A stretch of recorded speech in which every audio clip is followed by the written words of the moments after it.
Chapitre 620. Considérations sur la résurrection. Le 21 février 1944. Jésus dit : Les prières ardentes de Marie ont anticipé de quelque temps ma résurrection. J'avais dit : Le Fils de l'homme va être tué, mais il ressuscitera le 3e jour. Je suis mort vendredi à 3 heures de l'après-midi. Que vous comptiez les jours par leur nom ou que vous calculiez en nombre d'heures, ce n'était pas l'aube du dimanche qui devait me voir ressusciter. Mon corps est resté sans vie 38 heures seulement au lieu de 72. Et pour ce qui est des jours, je devais au moins arriver au dimanche soir pour dire que j'étais resté 3 jours dans la tombe. Mais Marie a anticipé le miracle, de la même manière que par sa prière, elle a ouvert les cieux quelques années avant l'époque fixée pour apporter au monde son salut. Elle a obtenu d'anticiper de quelques heures ma résurrection pour que je puisse procurer quelque réconfort à son cœur défaillant. Au début de l'aube du 3e jour, je suis donc descendu comme le soleil, et par ma splendeur j'ai brisé les sceaux des hommes, tellement dérisoires devant la puissance de Dieu. J'ai fait levier de ma force pour renverser la pierre gardée en vain, et de mon apparition, j'ai fait la foudre qui a terrassé les soldats inutilement placés là pour garder une mort qui était vie, que nulle force humaine ne pouvait empêcher d'être telle. Bien plus puissant que votre courant électrique, mon esprit est entré comme une épée de feu divin pour réchauffer la froide dépouille de mon cadavre. L'Esprit de Dieu a insufflé la vie au nouvel Adam, en se disant à lui-même « Vis, je le veux ». Moi qui avais ressuscité les morts quand je n'étais que le Fils de l'homme, la victime désignée pour porter les fautes du monde, ne devais-je pas pouvoir me ressusciter moi-même maintenant que j'étais le Fils de Dieu, le premier et le dernier, le vivant éternel, celui qui tient dans ses mains les clés de la vie et de la mort ? Et mon corps a senti la vie revenir en lui. Regarde, tout comme un homme qui s'éveille après un sommeil dû à une extrême fatigue, je respire profondément, mais n'ouvre pas encore les yeux. Le sang recommence lentement à circuler dans les veines, et il ramène la pensée à l'esprit. Mais je viens de si loin. Regarde, comme dans le cas d'un blessé guéri par une puissance miraculeuse, le sang se remet à couler dans les veines exsangues, remplit le cœur, réchauffe les membres. Alors les blessures se cicatrisent, les bleus et les blessures disparaissent, la force me revient. Mais j'étais tellement blessé. Voilà, la force agit. Je suis guéri, je m'éveille, je suis revenu à la vie. J'étais mort, maintenant je vis, maintenant je ressuscite. J'écarte les linges de mort, je jette l'enveloppe des onguents. Je n'ai pas besoin d'eux pour apparaître comme la beauté éternelle, l'éternelle intégrité.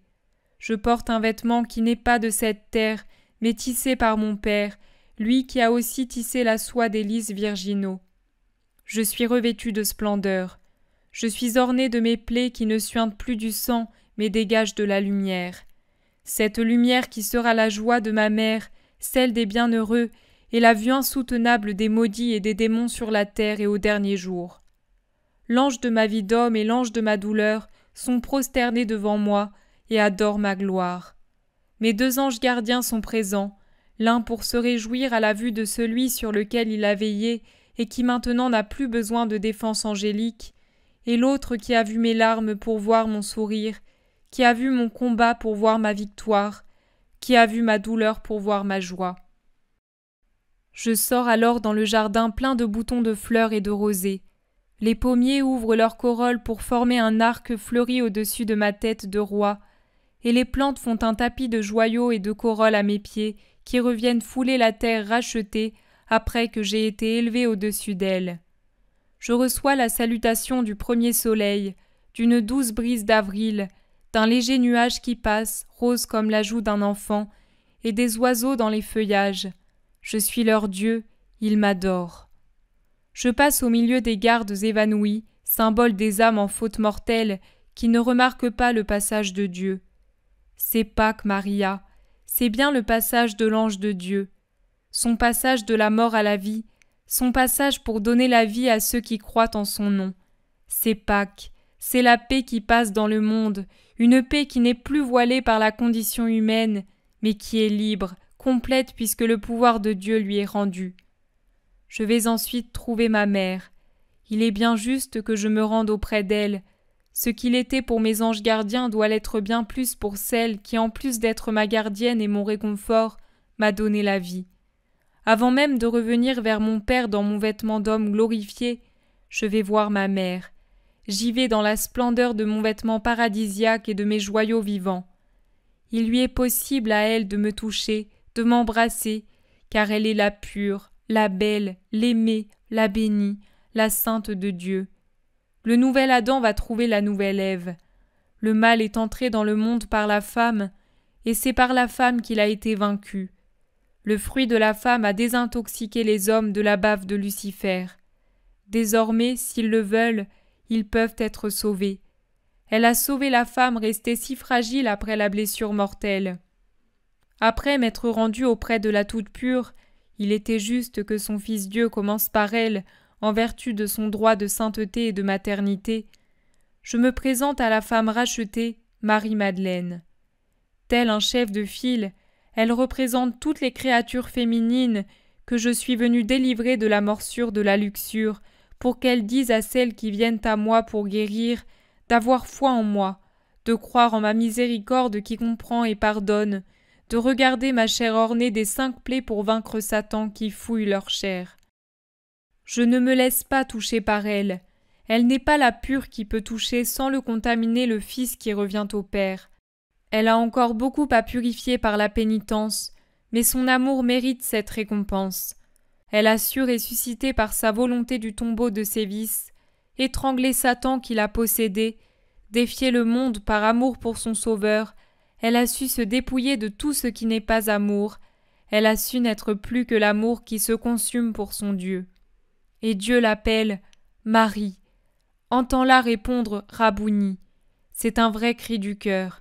C'est à elle qu'il a mérité que je donne la charge d'être la messagère de la résurrection. Une nouvelle fois, elle sera méprisée comme si elle avait déliré. Mais aucun jugement des hommes ne compte aux yeux de Marie de Magdala, de Marie de Jésus. Elle m'a vu ressusciter, et cela lui donne une joie qui apaise tout autre sentiment. Vois-tu combien j'aime toute personne qui a été coupable, mais a voulu sortir de sa faute ? Ce n'est même pas à Jean d'abord que je me montre, mais à Marie-Madeleine. J'avais déjà accordé à Jean la qualité de fils. Il l'a mérité, car il était pur et il pouvait être pour la toute-pure de Dieu, non seulement un fils spirituel, mais aussi celui qui pourvoit aux nécessités de la chair et y apporte ses soins. Marie-Madeleine, celle qui est ressuscitée à la grâce, a la première vision de la grâce ressuscitée. Quand vous m'aimez jusqu'à tout vaincre pour moi, je prends votre tête et votre cœur malade dans mes mains transpercées, et je vous souffle au visage ma puissance. Et je vous sauve, mes enfants que j'aime. Vous redevenez beaux, en bonne santé, libres, heureux. Vous redevenez les enfants bien-aimés du Seigneur. Je fais de vous des porteurs de ma bonté parmi les pauvres hommes, les témoins de ma bonté à leur égard pour les en persuader. Surtout, ayez foi en moi, vivez dans l'amour, ne craignez rien.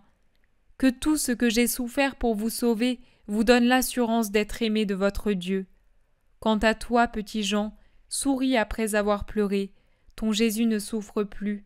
Il n'y a plus ni sang ni blessure, mais de la lumière, de la lumière, de la lumière, et la joie et la gloire.